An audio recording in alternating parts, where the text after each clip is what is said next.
ঢাকার পিলখানার ২০০৯ সালে ২৫ ফেব্রুয়ারি ঘটে যাওয়া হত্যাকাণ্ডের সাথে সংশ্লিষ্টদের বিচারের দাবিতে ১৯ ডিসেম্বর আন্তর্জাতিক অপরাধ ট্রাইব্যুনালে অভিযোগ দায়ের করেছে নিহতর স্বজনরা। এ সময় তারা সাবেক প্রধানমন্ত্রী শেখ হাসিনা, সাবেক সেনাপ্রধান মইনুল আহমেদ, সাবেক প্রধানমন্ত্রী নিরাপত্তা উপদেষ্টা তারেক সিদ্দিকী সহ মোট ৫৭ জনের বিরুদ্ধে অভিযোগপত্র দাখিল করেছেন।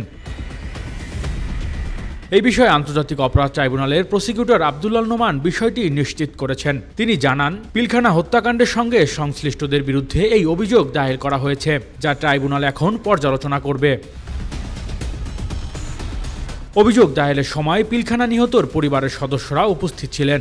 ২০০৯ সালে ২৫ ফেব্রুয়ারি ঢাকার পিলখানায় বিদ্রোহী বিডিআর জওয়ানদের হামলায় ৫৭ জন সেনা কর্মকর্তা মৃত্যু হয়। ও সময় পিলখানায় সংঘটিত এই বিদ্রোহের ঘটনায় দেশজুড়ে ব্যাপক আলোড়ন সৃষ্টি হয় এবং এর পরবর্তী সময়ে পিলখানা হত্যাকাণ্ডের তদন্ত শুরু হয়।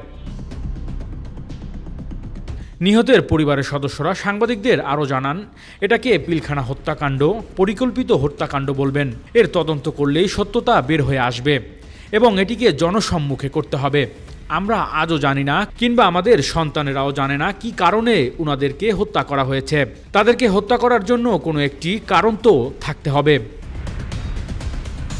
উল্লেখ্য, পিলখানা বিডিআর হত্যাকাণ্ডের রহস্য উন্মোচনে স্বরাষ্ট্র উপদেষ্টা যে তদন্ত কমিটি গঠনের কথা জানিয়েছে, তা আগামী ৫ কার্যদিবসের মধ্যে না হলে আন্দোলনের হুঁশিয়ারি দেওয়া হয়েছিল রাজধানীর কেন্দ্রীয় শহীদ মিনারে এক সমাবেশ থেকে। বৈষম্যবিরোধী ছাত্র আন্দোলনের নির্বাহী কমিটির সদস্য মাহিন সরকার আহ্বানে গত মঙ্গলবার দুপুরে এ সমাবেশ অনুষ্ঠিত হয়। এটি ছিল দেশের সামরিক বাহিনীর মধ্যে ঘটে যাওয়া নৃশংস হত্যাকাণ্ডের বড় ঘটনা। তৎকালীন শেখ হাসিনা সরকারের আমলে এ সকল নির্যাতিত পরিবার হত্যাকাণ্ডের বিচার চাইতে পারেনি।